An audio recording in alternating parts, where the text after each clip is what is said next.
session 8 of the book of Deutoronomy. And every time we start with these Bible studies, I'm going to remind you, remember what we are busy with. We are on our way to the promised land. Because many of us are going through lots of trials and tribulations at this time. September 2021. Things are escalating in the world, in our families, in our workplaces.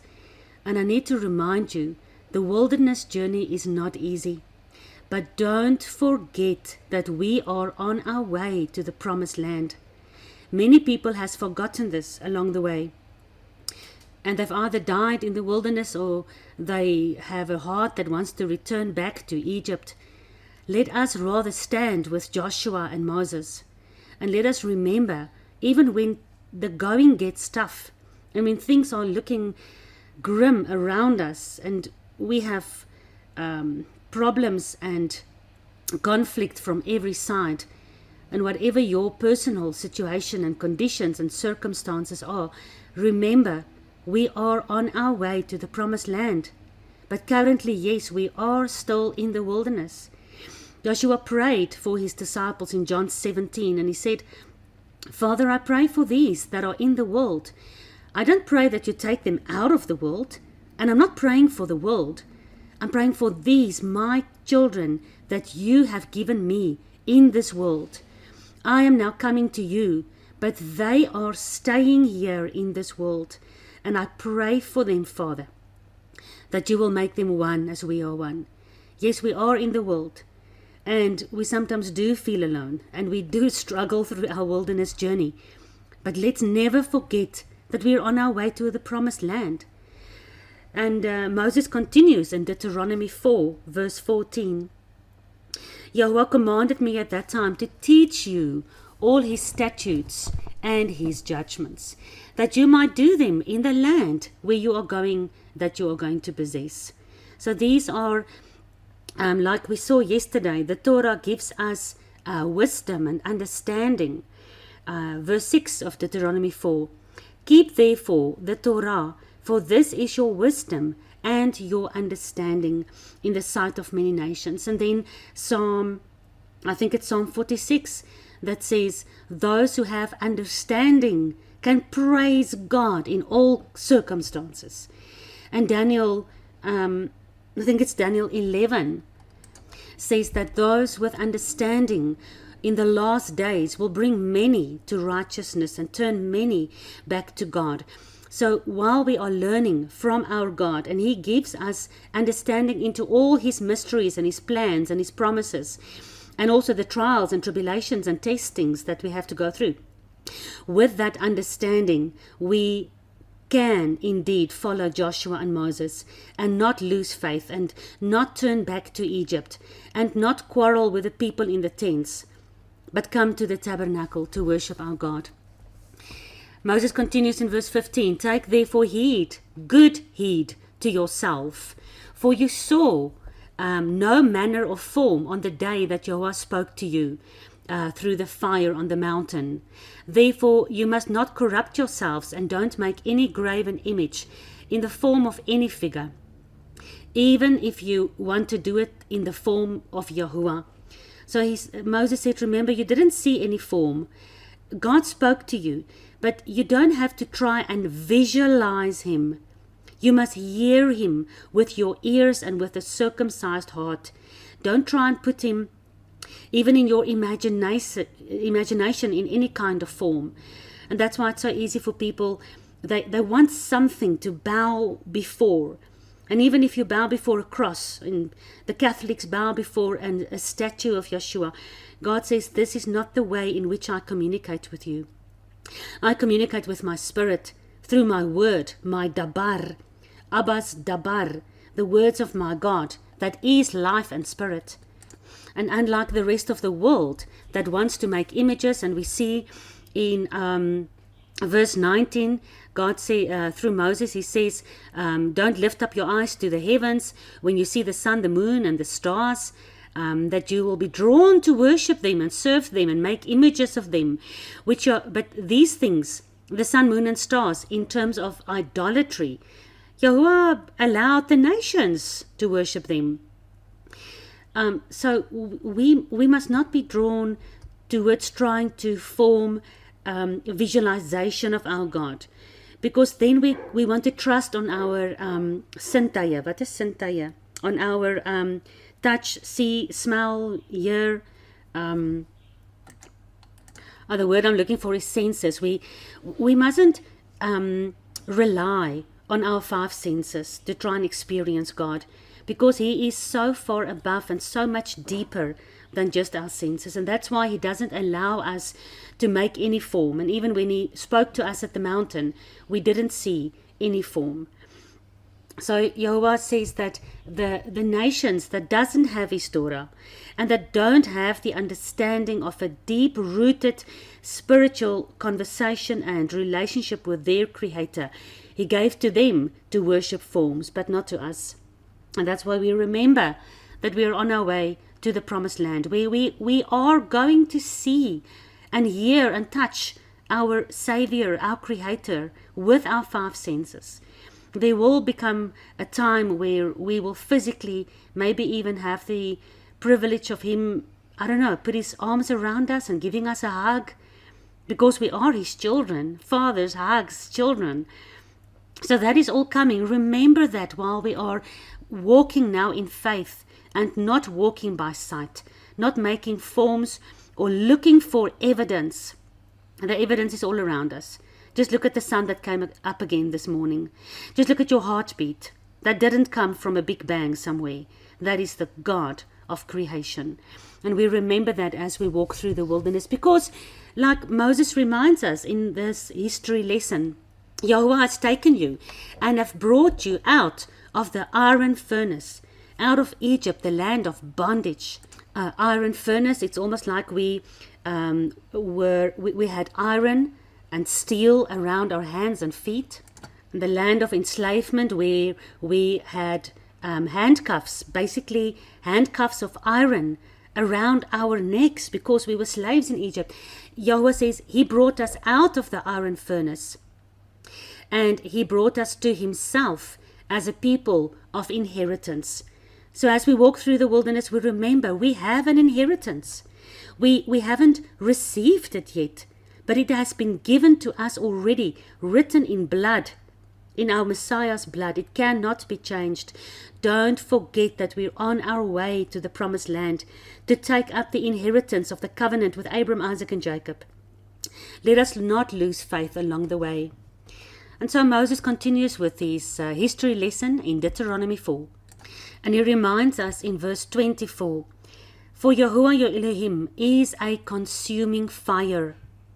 Yahuwah your Elohim is a jealous God." And this is a very important memory that we must never forget. Yes, He is our loving Father. And I tried to teach somebody the other day to fear God and obey Him. And the lady said, "No, I'm not going to fear Him. He's my daddy." And of course He is. He's our Abba. He's giving us His dabar. But this is not an abracadabra relationship between a daddy and a child where you don't fear Him. You love Him. And because you fear Him, you obey Him, because you respect Him. That is the awesome, fearful, wonderful God. That is a consuming fire. And only those that understand the Torah and that follow the Torah and has wisdom and understanding can indeed welcome God as a consuming fire. Why?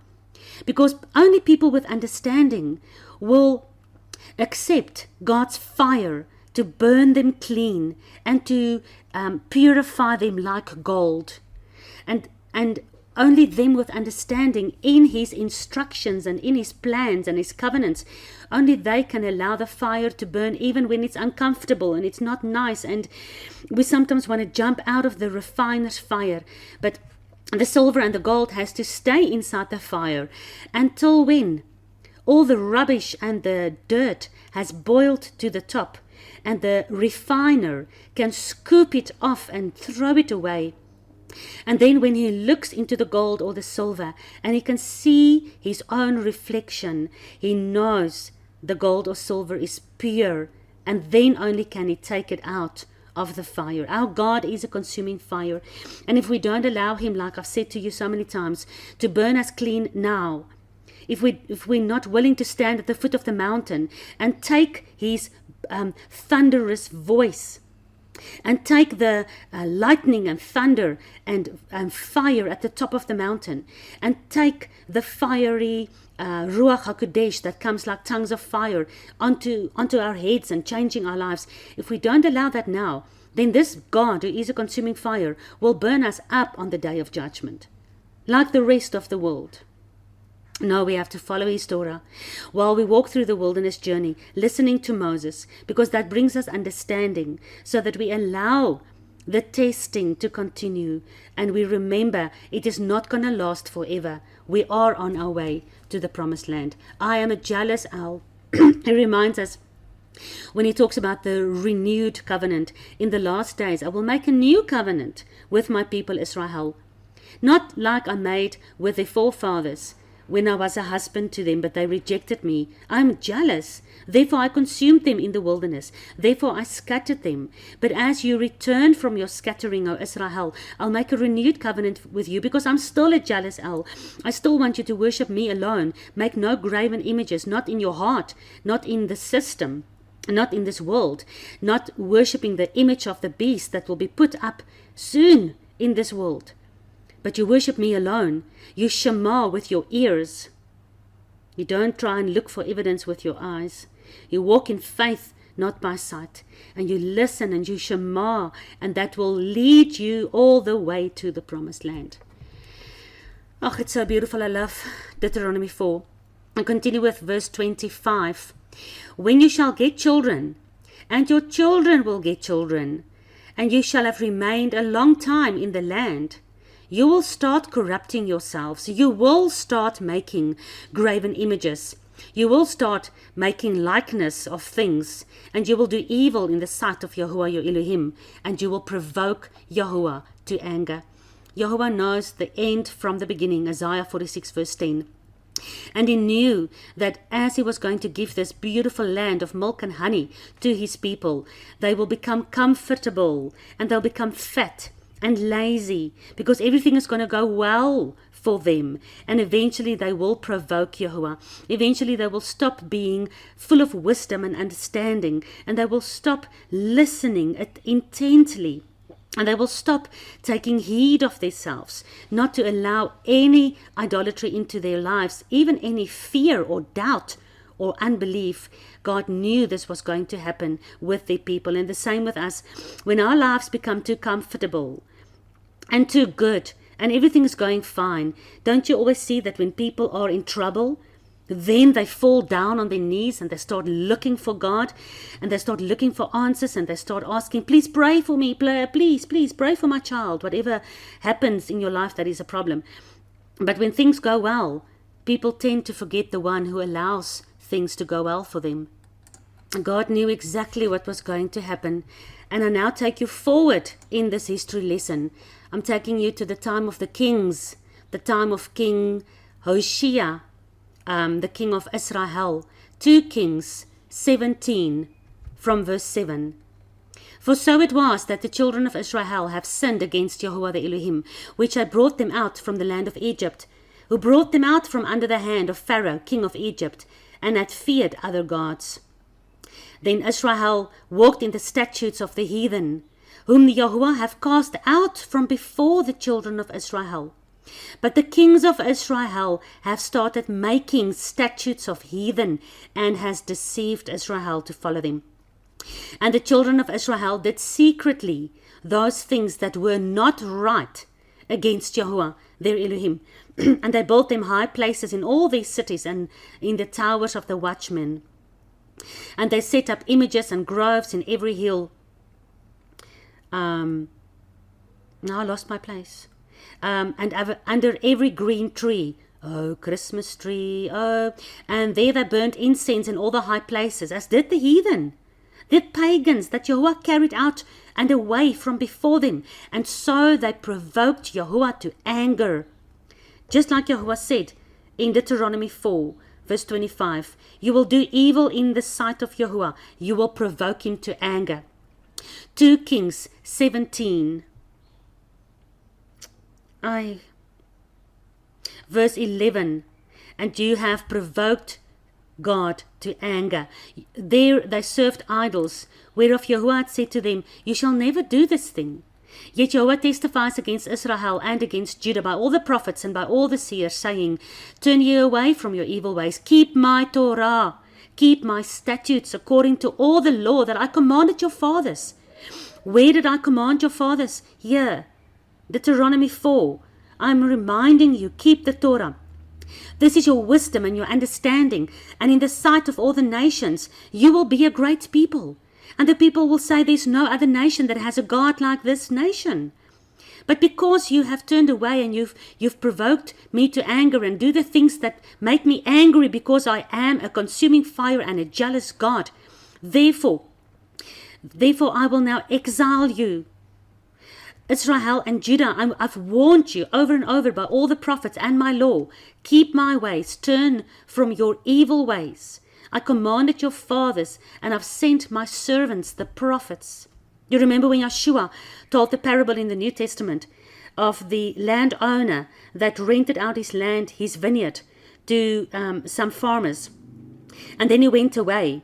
And when it was time for the harvest, he sent his servants to go and fetch his share of the harvest. But they killed the servants, and they beat them, and they sent them away empty-handed. And eventually the landowner said, well, I'll send more servants. But every time they started killing them and didn't listen to them and didn't give them what God or what the landowner wanted. And eventually the landowner said, well, I will send my own son. Surely they will listen to him. And yet they killed his son. So what did this landowner do? He came and he destroyed these wicked farmers. And he took the inheritance and gave it to somebody else. Because over so many thousands of years, the law and the prophets, the law and the testimony has been speaking to us out of the books of Moses. But we have rejected it for such a long time. And even now that we believe we don't follow the pagan ways anymore, we still follow Yahuwah. We do allow the idolatry of fear and doubt and unbelief, and not really understanding God's plans for us. We also allow that in our hearts. And we mustn't. No graven images. No image of fear or doubt or unbelief. It will take away, it will steal away. The enemy is a roaring lion walking around looking for someone to devour. And he's the father of lies, and he just wants to kill, steal, and destroy. Do not let your wisdom and your understanding and your faith in this God, knowing that you are on your way to inheriting the promised land, don't let the enemy steal that out of your heart and replace it with an idolatrous image of fear, or being scared, or being alone. We are not alone. Yeshua is with us. His word is alive and busy talking to us every single day. Moses continues with his history lesson in verse 26. I call the heaven and the earth to witness today against you. Remember, everything in the Bible always has to have 2 or 3 witnesses. Even God himself submits to his own Torah. And he calls 2 witnesses together with Moses. The New Testament, let me just find that verse. The New Testament talks about that Moses will witness against you. Moses is also a witness against us. Yeshua tells us this in the New Testament in John 5, verse 45. John 5, verse 45. Do not think that I will accuse you before the Father. Your accuser is Moses. If you had believed Moses, you would have believed me, because Moses wrote about me. Moses is our witness. And here Moses calls heaven and earth as witnesses against us in Deuteronomy 4:26. You will soon utterly perish from off this land, which you are going over the Jordan River to possess. You shall not prolong your days upon it. You shall utterly be destroyed. Why? Why will we not prolong, in the past, in this first history lesson, in the first Exodus, what did we do wrong? In all the previous verses of Deuteronomy 4, God explains that you must keep my Torah. You must not follow the ways of the heathen. You must keep on having faith and believe in me. You mustn't be like your forefathers who had unbelief in their heart and had fear and wanted to turn back to Egypt and didn't want to possess the land. So what did we do wrong? Because he says, I know that you are not going to follow my Torah.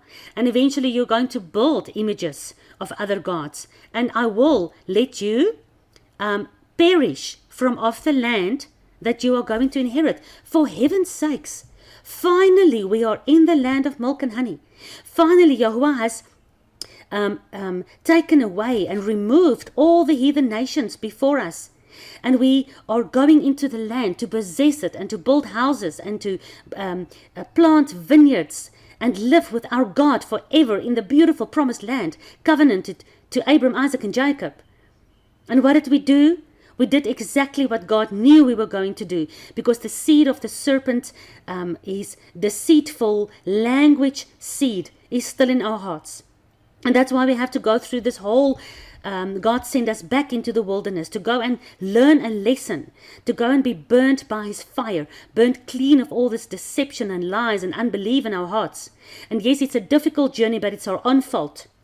And while we have this difficult journey, we remember he will keep his covenant. He's just teaching us to become pure and clean and believe him and actually trust him.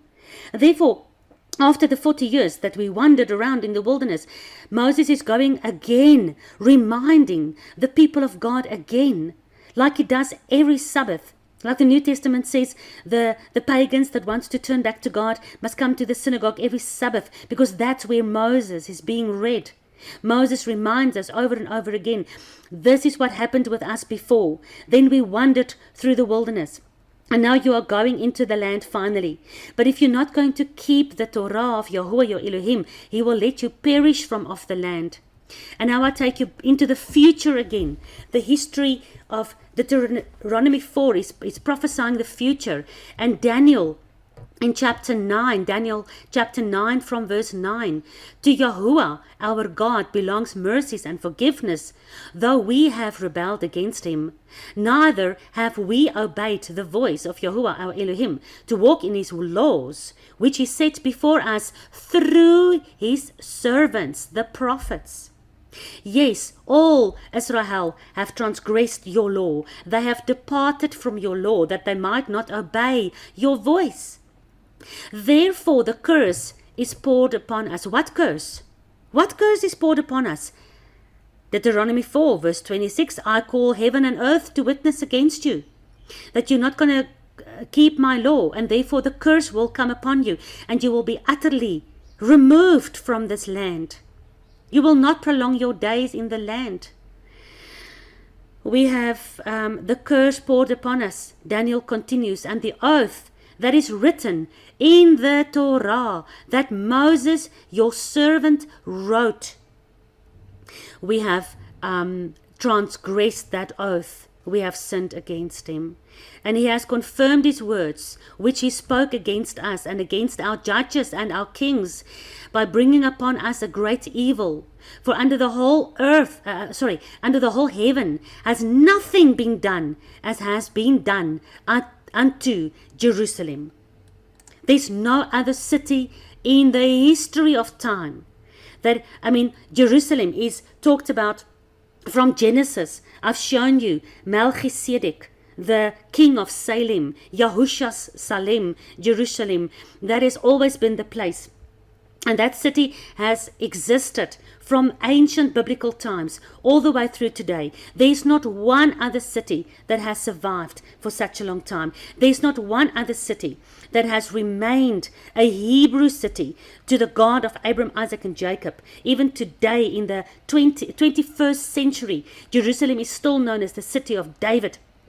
from the lineage of Judah, from Abraham, Isaac, and Jacob. There's no other city under the heaven. There has nothing been done like has been done to Jerusalem, having been destroyed 3 times already. And still Jerusalem exists today. Yes, as part of the whore of Babylon system. And soon she will be consumed by God, who is a consuming fire. And she will be cleansed, and out of her the cleansed, renewed covenant bride will come forth. But until then, Jerusalem has to understand that everything that has happened to us as a nation, and to the house of Judah as a nation, and to that city as a city of God, everything has been our own fault. God has warned us in the history lesson of Deuteronomy 4, yet we didn't listen. And Daniel continues and says, as it was written in the law of Moses, this evil will come upon us. Yet made we not our prayer before Yahuwah our Elohim. We didn't turn away from our iniquities. We did not start understanding your truth. God says, if you want to understand all these things, Deuteronomy 4 verse 6, keep my law. This will bring you understanding and wisdom. Because as God prophesied in Deuteronomy, and as Daniel confirmed, because God prophesied he was going to send Israel into exile. Yahuwah says in verse 27 from Deuteronomy 4, Yahuwah your Elohim shall scatter you, because you're not obeying my voice. He will scatter you among the nations, and you shall be left few in number among the heathen, where Yahuwah will scatter you. And there you shall serve Elohim, the works of men's hands, wood and stone. They don't see or hear, nor eat, nor smell. So we have been warned that we are going to be scattered. So God is prophesying the exile of Israel and Judah. And then here, through all the prophets we see, all through Isaiah and Jeremiah and Hosea and all these prophets before the time of Daniel. I just want to quickly look at these prophets' names. We have from Moses and through Samuel, and then Ezekiel and Amos, Obadiah, Jonah, Micah, Nahum, Zephaniah, Habakkuk, Haggai, Zechariah, Malachi. All these prophets have been speaking to God's people throughout all these years. And Daniel, by the time Daniel was praying this prayer, that was the time when Israel was already taken into exile through the king of Assyria and scattered all over the world, just like God prophesied. And here Daniel, who is part of the tribe of Judah, is praying this prayer out of Babylon, because God scattered the house of Judah and sent them into exile, into Babylon. And this is from where Joseph now reads all the prophets, and he understands why God has done this out of the prophecies from the time of Moses. But God's promises and his covenants is trustworthy, because through the same prophet Jeremiah, the people hated Jeremiah because he prophesied of the exile and the ruin of Jerusalem, while the kings and the false prophets and the priests kept on saying, no, Jerusalem is going to last forever. And we are the people of the living God. We're going to last forever, although we Babylonianly mix our religion towards this God. But even as God was prophesying through Jeremiah all the horrible, horrible things that was going to happen to his people. I mean, Jeremiah said, you will be led away with hooks in your noses into exile by the king of Babylon. They hated Jeremiah, but through the same prophet, God is consistent in his covenant. And he says, even though you will be in exile, O house of Judah and house of Israel, I will bring you back. He says in Jeremiah 30 verse 4, these are the words of Yahuwah, Abba Kedebar. These are the words of Yahuwah that he spoke concerning Israel and concerning Judah. For thus says Yahuwah, we have heard a voice of trembling and fear and not of peace. And now, why are you all turned into paleness? Why are you so scared? Alas, for that day is great, and there is none like it. It is the time of Jacob's trouble. It will be a time like never before, Yeshua says in the New Testament. but we shall be saved out of it. For it shall come to pass in that day, says Yahuwah of hosts, that I will break the yoke from off your neck, and I will burst and break your bonds. And strangers shall no more serve themselves upon you, but you will serve Yahuwah your Elohim, and David your king I will raise up for you. Therefore fear not, O my servant Jacob. Do not be dismayed, O Israel, for lo, I will save you from afar, and your seed I will bring them back from the land of their captivity. And Jacob shall return, and shall be in rest and be quiet, and none shall make him afraid. Remember, Israel, we are on our way to the promised land. For I am with you, says Yahuwah, to save you, though I'll make a full end of all the nations in which I have scattered you. I will never make a full end of you, but I will correct you with my Torah. Psalm 23 says, your rod and your staff is with me. Your rod is for correction and your staff is for guiding me. I will correct you, but I will not leave you altogether unpunished. That's why we had to go back into the wilderness. That is why our wilderness journey is not so easy as we would have liked. But while I bruise you, and while your wounds are grievous, remember that there's only in Yahuwah there is healing. He's the one that allows the bruising, but he's also the one that brings the healing. All your lovers, all your idols, all your gods have forgotten you. For I have wounded you with the wound of the enemy, and with chastisement of a cruel one, for the multitude of your iniquity, because of your sins, that was increased. But he does say that through the fire, through our trials, through the testing, through the punishment, he will bring us back, just as he promises here in the history lesson in Deuteronomy 4. Yahweh will scatter you among the nations, and there you will serve other Elohim. But if from there you will search and seek for Yahuwah your Elohim, you will find him if you seek for him with all your heart and all your being. This is what we must remember. We have been scattered because we didn't learn with wisdom and understanding, and we didn't have the Torah written on our heart for the last 6 millenniums. But now in the last days, we are the generation that is part of the second Exodus. We are the generation that will lead the people of God of this world with wisdom and understanding back on this journey into the promised land. And some of us will maybe not die before Yeshua comes back with a shout of the archangel. And those who died will be raised incorruptible from their graves. And us who are still alive at that time, if that is God's will be raised up incorruptible and receive new bodies. And the King David, the son of David, will take us into the promised land, just as we understand his covenant means, and we do not fear this wilderness journey, or Egypt that's behind us, or the Amalekites that is attacking us, or Babylon that is going to that has taken us into exile. We are not scared of this Babylonian, Egyptian, sun god, Illuminati system. We are not scared of the enemy of God that is trying to steal away the faith in our hearts. We can endure the journey. We allow the fire of God to burn us clean and to make us passionate for him and make us strong. Fire makes gold and silver strong when all the rubbish is burned out. And that's why we say we learn from the history lessons.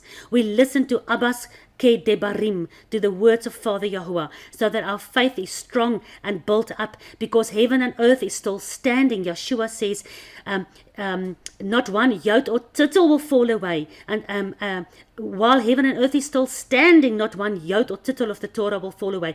And heaven and earth is witnessing still today against us that because we rejected the yotes and tittles from the Torah. This is why we are in exile. And this is why the world is in the situation that it is.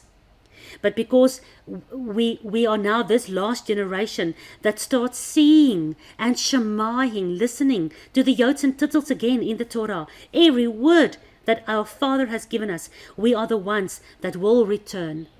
We are the ones that will seek Him and search for Him with all our heart and all our being. And like Daniel prayed, please forgive us and our forefathers.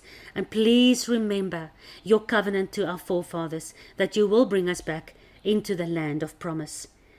And although we can forget easily all the promises of God as we struggle through the wilderness, God is a consuming fire, but He is an awesome and fearsome God, and He will never forget His covenant.